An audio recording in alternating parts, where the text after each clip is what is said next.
our farm family was, my grandfather had a small farm of approximately 37 acres over in Howard County at off Route 99, which I grew up there on the farm. He was a very small-time farmer. Back then, I can remember him working a plow, a single plow, plowing a field of about 15 to 20 acres. And I'd go to school that day and come home, and I'd look out in the field and I'd say, Pop, didn't you plow any today? And he says, boy, I plowed all day long. I couldn't hardly see what he'd done, but with a one-horse plow, it takes a while, I'm sure. But much faster nowadays. My grandfather passed away in 1947, and my grandmother sold the farm, which was, the farm part was 37 acres, no buildings on it, open ground, maybe 5 acres of woods in the back. She sold the farm for $3,000. And I can remember my great uncle coming to her and says, Ada, I think you're asking a little too much. But anyway, that was big money, I guess, in 1947. After that, I went on to school, and farming activities was no longer. I got into 4-H. I raised some 4-H animals. My first 4-H project was I had some rabbits. Then I graduated from rabbits to Ayrshire Holstein heifer calf, which I got from Miss B. Peppercorn, B. Sissel at that time, who used to show Ayrshires at the county fair and had a real good herd in Howard County. I showed my animal during the years and got out of that. Then I did continue in 4-H, showed various market animals, steers and whatnot, through my career in 4-H. I graduated from Lisbon High School. Out of high school, I did some work in the summers for Howard County Farm Bureau. I drove their spray truck during the summer, and in the fall, after school, I would clean seed with, they had a seed cleaner. And I worked out of, I think he was a treasurer, Secretary Treasurer, Mr. Alva Baker, over on Route 99. After that, winter come, I was employed by Wheel and Scott, a dealership in Baltimore, selling cars. One winter cooped up in that was enough. In the spring, I got out and I was approached by Mr. Howard Christ if I'd like to have some employment with him, which I did, which he owned Farm and Home Service at that time with Mr. Frank Dorsey. And that was in 1952, and here we're in 2015, and I'm still here. I've had a lot of experience with farmers over the years, knowing at that time we did a lot of grinding at our mill across the street here in Sykesville. Farmers would bring in their corn, barley, and so forth.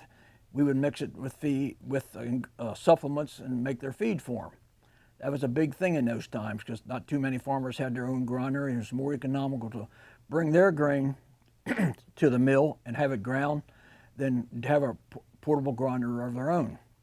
We did that for several years, and during the summer, we loaded rail cars of wheat right here in Sykesville. Farmers would bring in their wheat, we would grade it and blow it into a railroad car, and we shipped it. And our shipping point, you won't really believe this, was to Ellicott City. So it wasn't a very far trip, but at that time, not many farmers had big trucks, large equipment. A lot of the wheat was brought to us with pickup trucks or wagons. That's the way they handled their wheat, and we would load it till we fill the car up, and then it was graded and shipped to Ellicott City to the Donut Corporation, Wilkinson Rogers.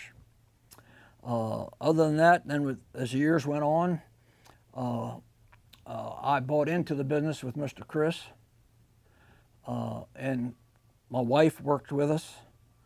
She come on board also at that time, and Mr. Chris and I got along very well, and Mr. Chris's son got into the business, took part of Mr. Chris's business, Doug Chris.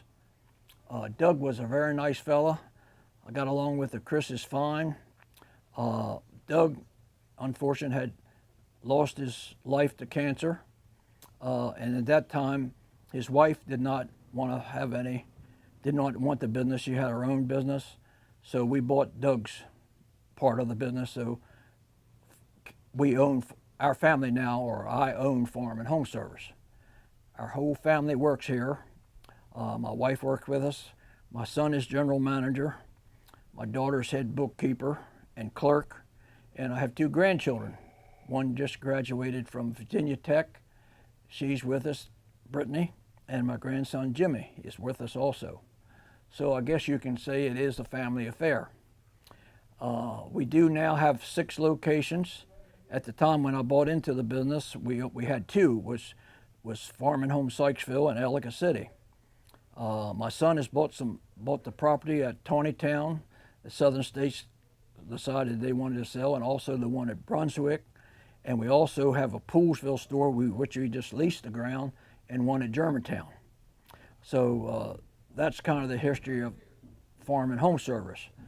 We do, I can tell you a lot of stories about Farm and Home Service that created, over the years, that created a lot of fun, and I guess we always talk about when we ground feed, Saturday was a half a day, and we had this one particular farmer that would come in with grinding. He wouldn't come in until about 5 minutes to 12 because he didn't want to have to wait in line, and we would all fuss about why did you come so late.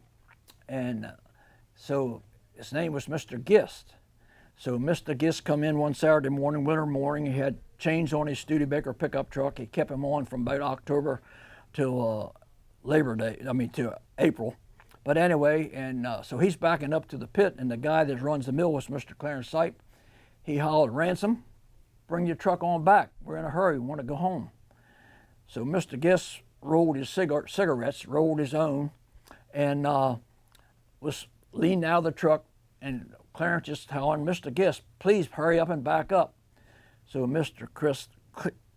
Gist continued backwards, and he finally let his foot out on the clutch, and he backed into the pit. The truck went into the pit. Mr. Gist took his rolled cigarette out, got out of the truck, and said, "Far enough." But anyway, they're some of the humorous things that we've done over the years. Thought that would be nice. But the farmers have come in grinding and mixing all during the week. Now we do no grinding and mixing. That's kind of gone by the wayside.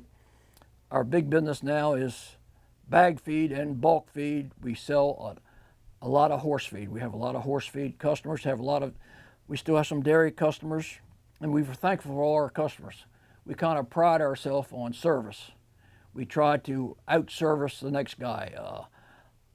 Walmart might, sometimes we're very competitive with prices with Walmart, but we try to go that extra mile and give service where some of the big box stores can't give service. So that's kind of where we are as Farm and Home Service. We've related to all kind of farming. I remember one time growing up, Mr. Chris took me and a couple farmers, and we were going down in Virginia to look at a couple poultry houses. We had 2 fellows around here who wanted to put up large poultry houses. So we went down, we visited with a poultry guy down in Orange, Virginia. And I was just a youngster at that time, and I didn't know too much about their poultry business, and maybe I still don't. I got talking to the gentleman there, and I said, "How is the poultry business now?" And he says, "Oh, it's great." He says, "Yeah, the price of eggs just went up." I said, "Well, how much did they go up?" He said, 1/2 cent a dozen. So, how do you relate to that nowadays? 1/2 cent a dozen, but that was a lot of money. I guess if you got 20,000 birds and they're laying 80%, that's a lot of dozen eggs every day. So you remember things like that. Back to the day, now we do, at one time we did a fair amount of custom spraying. We still do some of that, but much on a smaller scale. The big guys can do the big acres, and they're not interested in doing the small farmer acres, 10 acres, 15 acres. So we have 2 small rigs, and we try to do that ourselves here. We still blend fertilizer for a lot of farmers. We have a fertilizer bin across the road, and have like 5 separate bins, and they each hold 100 ton of ingredients, and we can mix to order. In other words, you can come in and you have your soil test done. and then we'll can mix to just what your soil test calls for. It's not like coming in buying a bag of 10, 10, 10 or something like that. Things have really changed in the fertilizer industry. Now you have to be awful careful with your phosphorus. We don't want to get too much. They claim the farmers are getting too much phosphorus in the bay, and maybe, but I think there's a lot of other sources contributing to that other than farmers. But anyway, we try to go with those guidelines and mix as the soil tests are required, and hope can be very competitive in the prices. And that has worked good for us, and we continue to do that, even though we do see the larger farmers getting bigger by renting more ground or selling off. We hope we can keep as much farmland open as we can. We have a small farm over in Howard County of about 56 acres, and we're in farmland preservation, which will never be developed. And there's a lot of farms around us that end farmland preservations. What's on that farm? And what is on that farm? On the farm that I have, we have a small herd of beef cattle, and then the rest is in hay. Occasionally I'll take one hay field out, just running out and put another crop in, but mainly hay, and it's something that I hire very little farm help. We can do most of that ourselves. I got a neighbor that helps me and a family when we do need help, but I do a few square bales, but I found that round bales I can pretty much do by myself. You know, you got modern equipment, it doesn't take a whole lot of labor to do it, and I got a building to store them in. We do have a fairly decent herd of Angus cattle. My daughter and her husband, they have a purebred Angus farm, and they have an online sale in fall there. This will be the second one. And I try to raise some calves for them that are a little better than the average. Maybe just better in my sight, but anyway, it's fun. You always try to breed your cows to hope you have that exceptional calf that will do very good in the show ring and in the production when it gets old enough to be bred and have its own calf. Do you know the history of that farm? My farm, the farm that I own, was owned by Doris Risley, which was a hay dealer. And he made hay there for years, and he did some crops too, but he was a hay dealer in the area. Still use his barn. It was, we have another barn built on there, but we still use his hay barn right today that to store hay in. He was pretty well known I think he was one of the first ones around that had commercial bale. He did a lot of commercial baling for farmers. He had, I believe they were New Holland international balers with Wisconsin engines, and he would go to the farm and bale. At that time, there was no kick bales. There were 3-string wire bales, and you had to. I'd never done that, but you had to ride the baler, one on each side, and put the strings through. I did, growing up, I did ride a combine. Mr. Jim Hurt had a combine, and I was the bagger riding the combine. And that is quite a dusty job. There was no air conditioner, there was no umbrella. You sat there and you bagged the barley or wheat. You slid it down the plank when you got to the stop. You did that till it was time to go milk the cows. Then we'd go in and help Mr. Hurt milk the cows, eat dinner, go back and pick up the bags, put them on the truck or wagon, bring them in. Next morning, get up, eat breakfast, milk the cows, get those bags that you bagged up yesterday, dump them into an auger and run them up in a bin. But that time you got that done, it was time to eat dinner or lunch, and then you would do that, and then you'd go out and start all over. And you was quite thrilled to have the last field of barley finished, because it was a dusty job. And I can remember coming back to work one morning, and Mr. Hurt, Jim Hurt, says, Calvin, we got Mr. Pipes called, and we got another 10 acres of barley to do. I said, oh, well. But anyway, it wasn't that bad. What ages was that? What age? That was, what years was that? Or for you, yeah. Yeah, the years, it was probably, say, in 52, 53, summer months. How old do you think you were? Well, then, right now, I am 81. I was born in 33, so you can figure it out. It was probably a little earlier than that. It was probably back in 49 or 50, because I was working at Farm and Home in 52. Would you consider that your first farming experience, participating in farming? Well, that I might. When my grandfather had the small farm there, after he sold the farm itself, but we did raise. If you want to call, what was that? Where was your grandfather's farm? On Route 99, right across from Mountain View Road. Name? What's the farm a name? Name did not have a name, just So Amos tell us property. about My that grandfather time was A. Amos, Oh. which was he had the country store there on the farm. But I can remember the store building and everything. I do not remember the operation of the store or the post office. I can remember talking stories about Mr. Robert Arrington. Well, I can remember him carried mail with horse and buggy, and my grandfather remember telling me that Mr. Robert was in sorting mail, and he went to come out, and the horse had run away with the mail truck.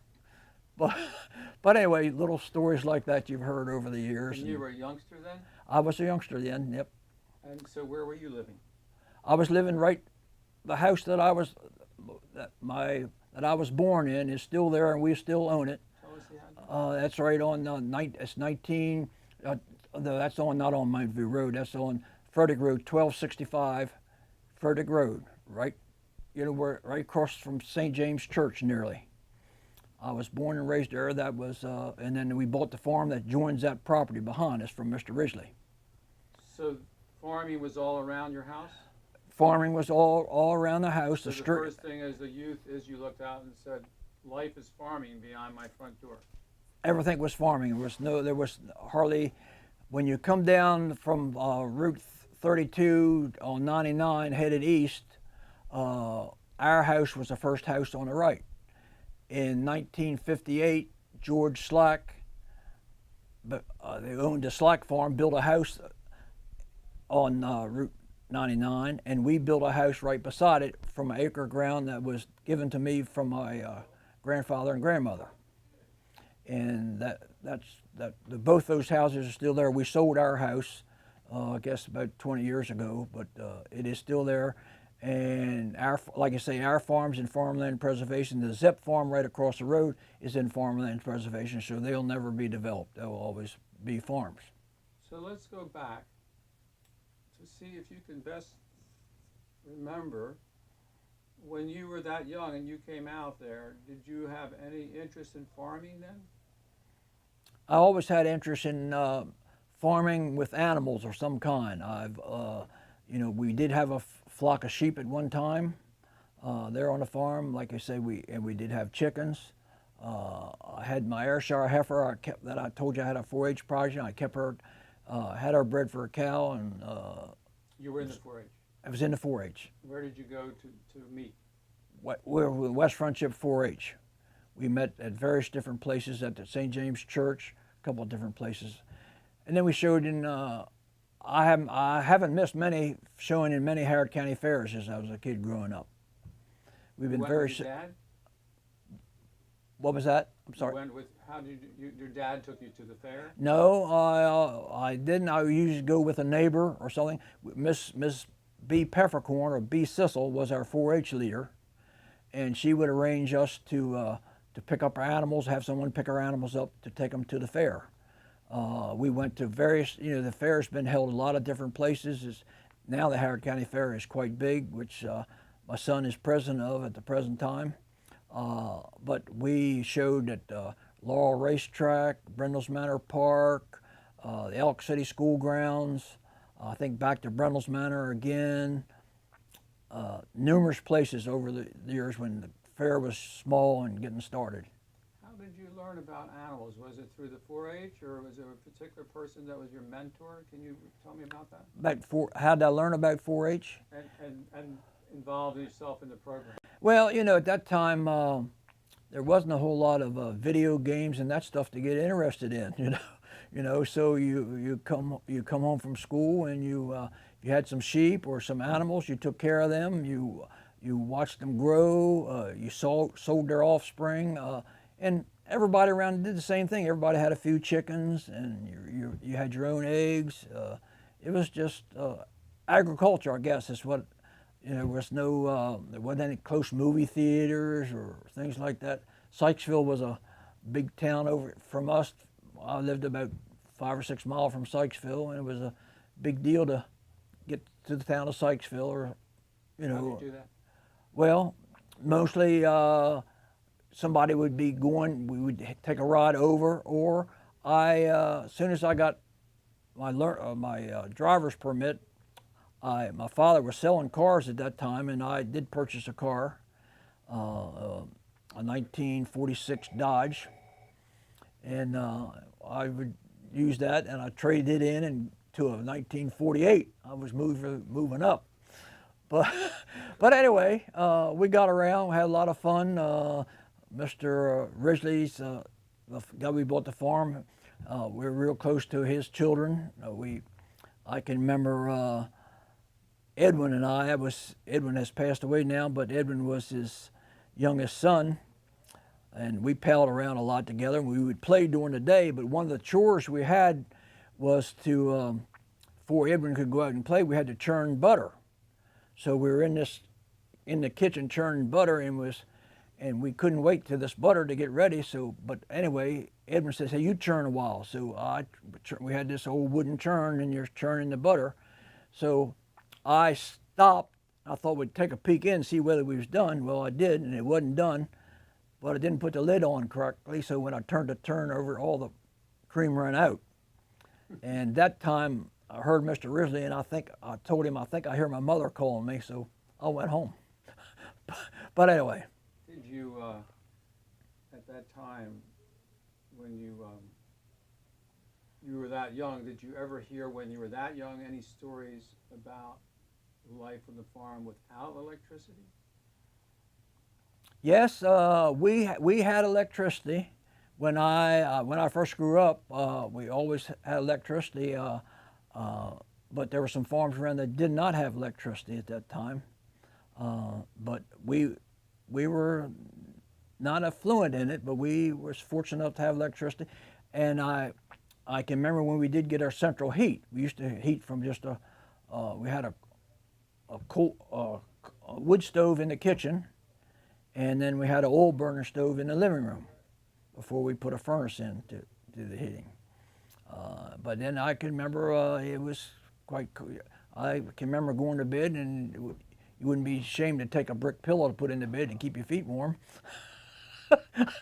But anyway, we made it, you know.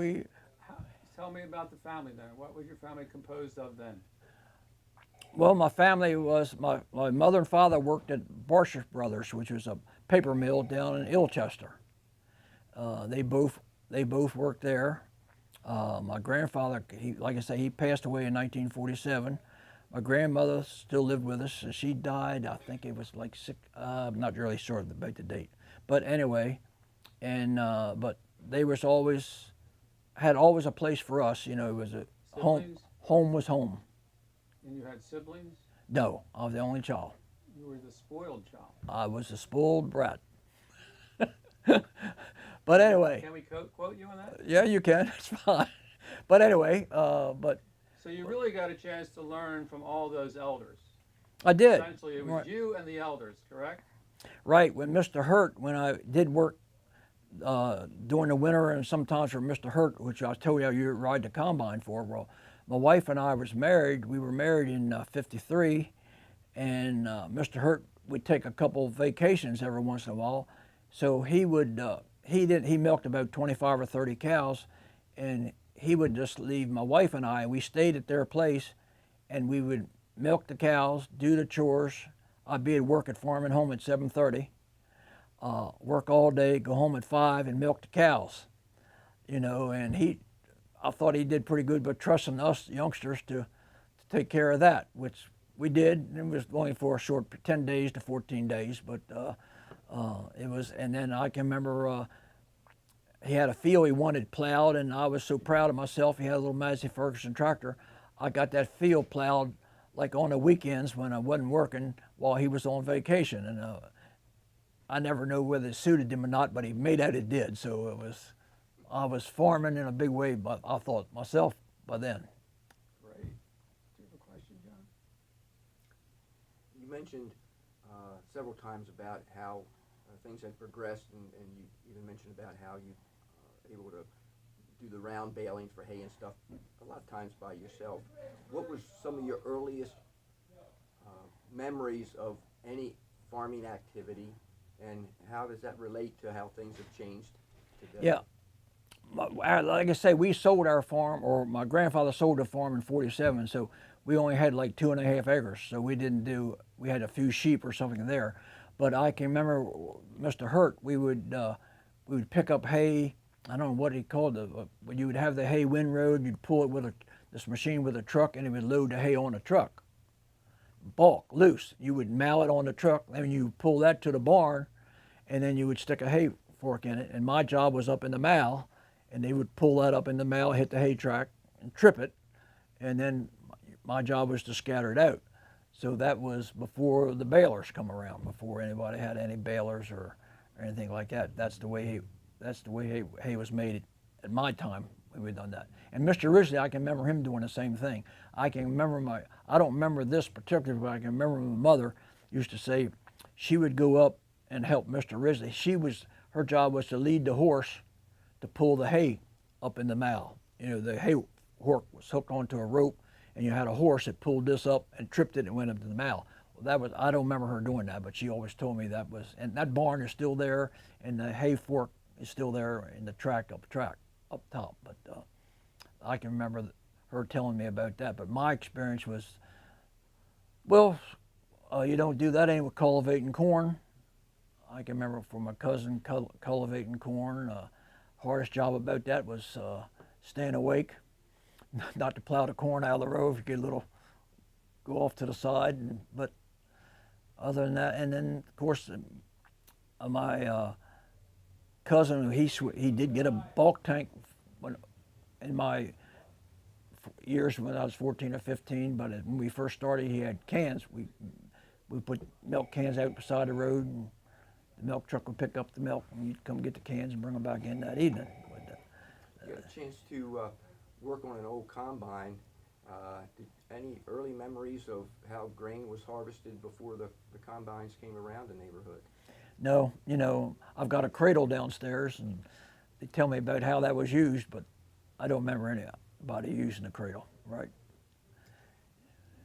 Share with us again about when you was 5 years old and had the sore throat, saw the thrashing rig. Well, they say I was 5 at that time, but in fact, I just got a physical the other day, and I've been fairly lucky with my health, and they want to know if I ever had any operations, and I said the only operation I can know anything about, I had my tonsils out when I was 5. And I can remember sitting at the thrashing table, eating with the thrashing hands. They said I couldn't hardly swallow, but it was a big deal. It was my grandfather's time to thrash his wheat, and I was sitting at the table with the help, making out I was a big-time farmer, I guess.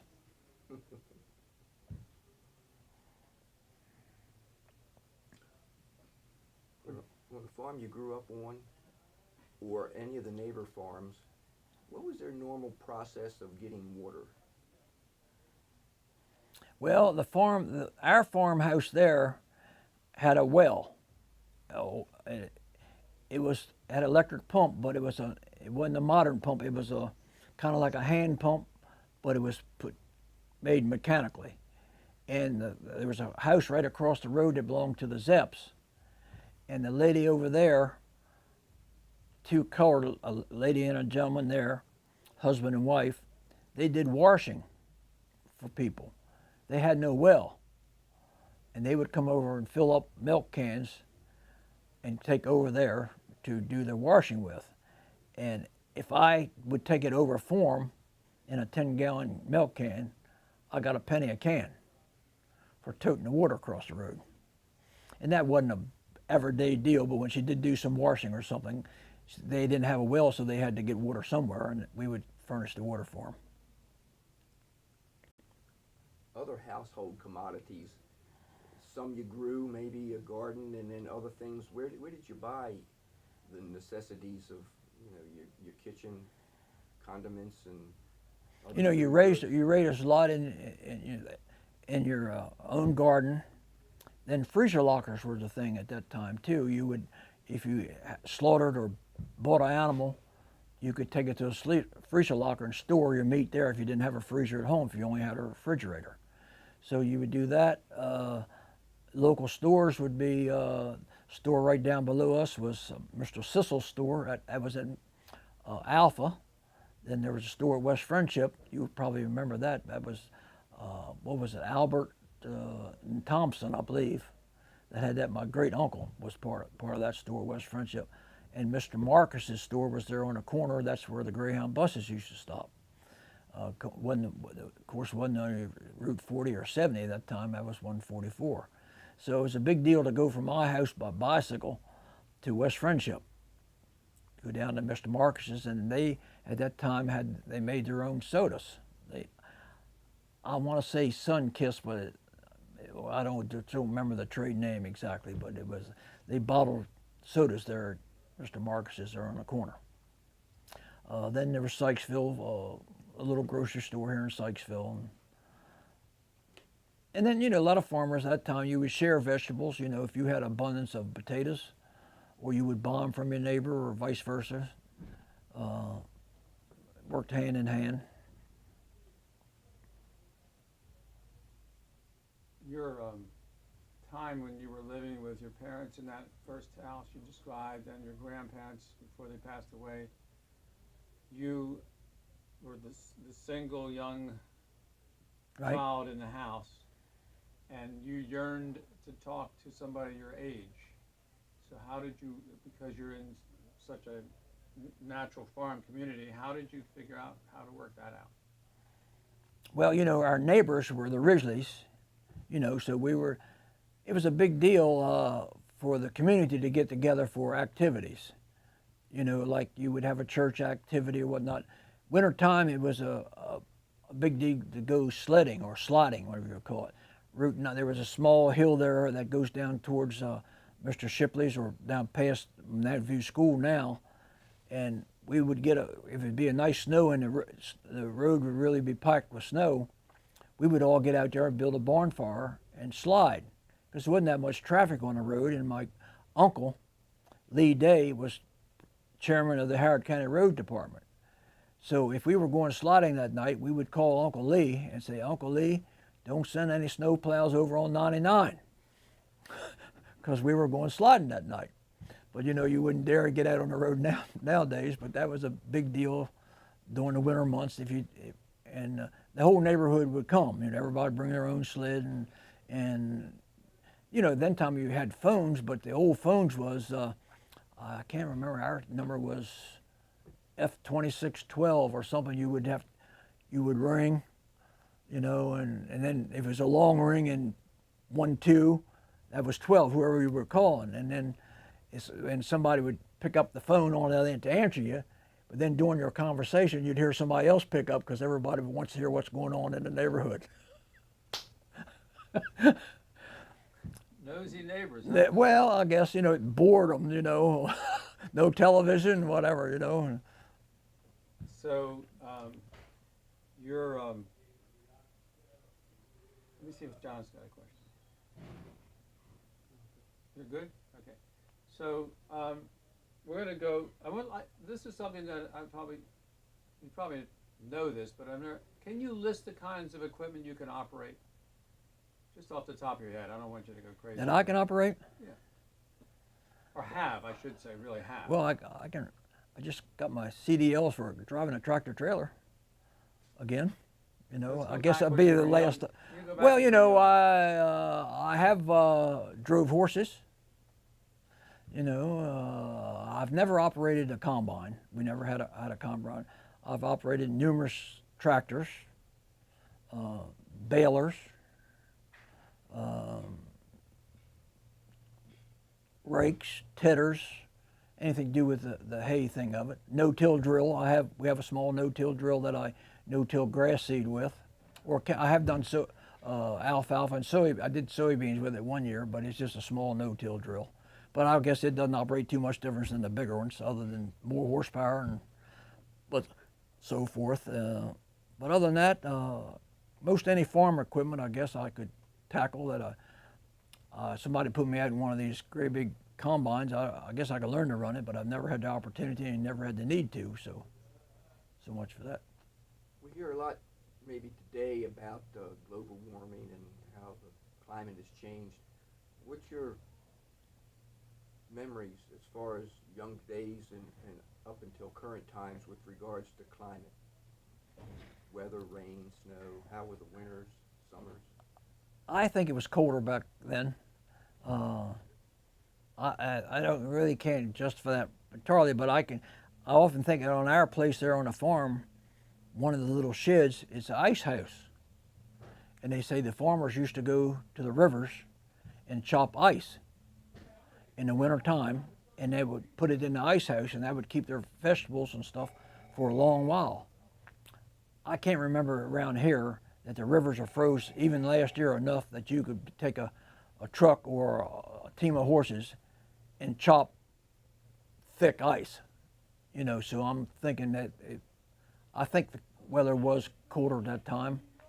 I don't know about the global warming part of it, but it just seems like from what I can never remember chopping ice, but I know this ice house was there, and people tell me how their ice house was used over the years. I never had any experience doing that, but I just can't see winters cold enough that you could go to a river like the Patapsco right here beside us. It's for ice, but enough that you could stand there and chalk blocks of ice out and tote back, because it seemed like they were, once they got cold, it must have stayed cold all winter. And then it seemed like more people would skate on ponds. I guess you could have done that last year, but it was Mr. Hurt, who like my cousin we worked for some. It seemed like he skated on the pond pretty all winter. Once it got frozen enough to get on, but it just, maybe that's just my theory, but I believe it was colder back then. But then you look at the weather forecast when they give the weather, it got hot back then too. You could say 1920 we set a record by so and so. So I guess it's one way or the other. Are you out of, can I see the list for a second? There's only 102 questions left now. Maybe I'm not telling you what you want to hear. You are definitely telling us what we want to hear.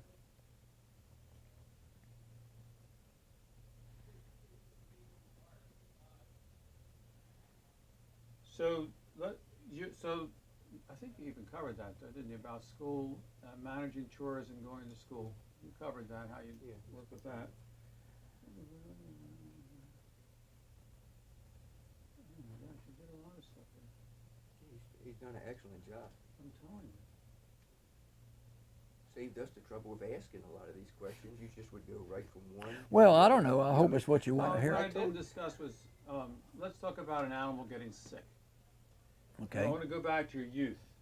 Okay. So, because you had animals, you said that Right. was one of the main things we had. I think mostly it was steer or beef. Well, I had sheep. We had a flock of sheep. My grandmother and I, or mother and I, but anyway, I don't know, 15 or 20 ewes. And Dr. Corner was our local veterinarian here in Sykesville. And it seemed like when a sheep got sick, there used to be a theory went around, a sick sheep is a dead sheep, because they wouldn't respond very good. But anyway, Dr. Corner's great thing was molasses. Give this sheep, drench this sheep, or get it as much molasses in it as you could. And I don't remember too much about that. I remember giving them molasses. I couldn't tell you whether the sheep made it or didn't. Probably did, But you helped the sheep. I did. Oh yeah, we would do that. And then you would we would buy worm capsules at your local store, or which would be here now but wasn't then. And I mean, you always trying to learn more from neighbors. Did you have this problem or didn't have this problem? But there wasn't so awful many vets around, but and they would come when they was called, but then it was mostly, you never heard of anybody hardly having a vet for a dog, and now I can remember when I first started to haul feed, I hauled feed out of Southern States Mill in Baltimore, and then they used to put dog food up in 100-pound bags called Red Ranger dog food.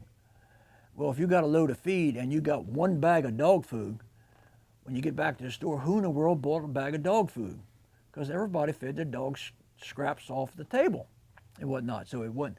But now we must have 50 different kinds of dog food. Salmon flavored, no glucose. It's just a numerous kinds. But anyway, that's how. And horse feeds, we sell a lot of horse feeds, a lot of feed. We move like 3 to 4 trailer loads of feed a week from This is the main location, but we distribute to our other stores. Our other locations do not have any trucks at all. We do all the trucking from here. All the delivering is done from this location. But there's so many different horse feed. It's really an inventory problem trying to keep up with what the customer wants. And you know, we try to keep our feed fresh as possible, so you just can't order for something now if somebody wants next month. You want that feed fresh. So we try to do a really good service of that and keep the feeds turned. It can, but it's just it used to be years ago when somebody fed a horse. We went to the mill, like where I got the dog food. You got a bag of horse and mule. That was the horse feed. You know, now you've got pelleted horse feed, you got textured horse feed, high fat, low starch. You know, and some people, customers, they're more particular about that than I believe in they eat what they eat themselves. But anyway, it's a learning experience just to see what they want. So where do you, in Howard County, you've lived here all your life, is that correct? I have. Where do you see the agriculture farming community going? You know, you don't see it. You can't get any bigger, so they've got to do the small things. You've got to maybe pick your own farm or something that you can. You just can't compete in the market today with a 100-acre farm raising corn, and maybe with sweet corn or sweet corn as a part of your crop. But you just cannot. You've got to have a nick or something, you know, to where you can supplement. And it's good if you've got some other income to help you out, I guess. But do you get started with you know, vegetable side of the road or Christmas trees you got to have a, you know, I think there is one local farmer here now is in the creamery business, getting cream, you know, and I give them credit for that. They're looking on the outside, looking where they can tax in and get maybe the consumer to buy more from them than from the box stores. But you know, you just can't, and the acreage around here is getting smaller and smaller. You know, you see the farmers that with the big large equipment, they're grasping for more acres that they can rent if they can't buy, that they can rent so they can keep going. And you know, to have those big high price equipment, I guess you've got to have a fair amount of acres to put it through or it's not very profitable. And at the other hand, the farmer's got the smaller acreage, he can't afford the big equipment, so it works hand in hand. He can rent his ground out, and I think the ground rent is one of the things I hear some talking about. I don't know what it is. I don't get into that too much, but there's the ground rent. People's always looking, if somebody gives up the farm, there's always somebody there who wants to rent the farm so they can pick up more acreage. Do you encourage your family or any youth to get into farming yourself? Have you found yourself in that kind of position? Well, I guess to be truthful, to farm around here, you know, our family, we'll probably stay in the business that we're in, which is farm oriented, but also suburban oriented. We kind of, you know, it used to be years ago, I could name everybody that come in the store. You know, as they walked in, you say, hello, Mr. Jones, hello, Mr. Smith. But it's different now. I can't name, you know, maybe 10% of them by name because suburbanite trade is here, and we do a lot of business with suburbanite as well as farmers. But I guess, you know, we sell, like I say, the horse feeds and whatnot, but we sell probably like wood pellets and stuff like that for stoves. We do a lot of that. Gardening, garden seed, people asking us questions with a little farm knowledge. You know, something that you and I would think would be very simple, but they just don't know. You know, they come in for help. So, you know, we try to be helpful in that way, and you can see that still progressing. But truthfully, if you were a young couple and you was going into the farming and you want to stay in Maryland, I think you better go across the bridge. I think, you know, there's more farming opportunity across for a large farmer, for somebody that's really wants to get, or, you know, find, okay, I just don't see, I don't see somebody starting up a dairy herd in Howard County. I think we only have maybe 3 herds left in Howard County. There's several in Carroll, but not many close to us. They're all in the northern or western part of Carroll County. So when you were little again, farmers had to be healthy, farmers had to be in shape. Farmers had to take care of themselves, but every once in a while, a farmer or farm hands would get sick. do you remember any of how your family handled, when you were young, that concept of, I'm sick, now what? I can't recall too much about that. I can share you a story about it, but I don't know whether you'd want to hear this. But anyway, I can remember being up the barber shop here in Sykesville. Sykesville at one time had 3 barber shops. And the guys would all reminisce in this barber shop. And I can remember this one gentleman come in, and this other gentleman says, Mr. I won't mention names, so-and-so, how's your wife? He says, I spent $10,000 on her and she ain't dead yet. So, well, that's just a story, you know. But anyway, how we took up with, you know, the people around here that, there was doctors around here that made farm house calls. That was a big thing. You know, I don't remember my grandmother and grandfather, if they got sick, you would call Dr. Hall or Dr. So-and-so, and he would come to your place, you know, and he'd prescribe medicines, and you'd have to go to the drugstore and get it or whatnot, but you didn't go sit in the office somewhere. And I guess there wasn't that many houses, but that was a big deal, and to have a house call, you know, and I guess that's the way they were taken care of. Okay. I think we got a lot more medicines now than we had at that time, you know. Oh, did anybody in your family use any of the herbs or any of the properties that were grown to help in healing? Because in those days I learned that some people use that knowledge to heal. Not that I know of. Okay. No, not that I know of. Do we have any other questions for Calvin? No, I think we're good. Could you just officially state your full name? My name is Howard Calvin Day. I go by the name, my middle name, Calvin.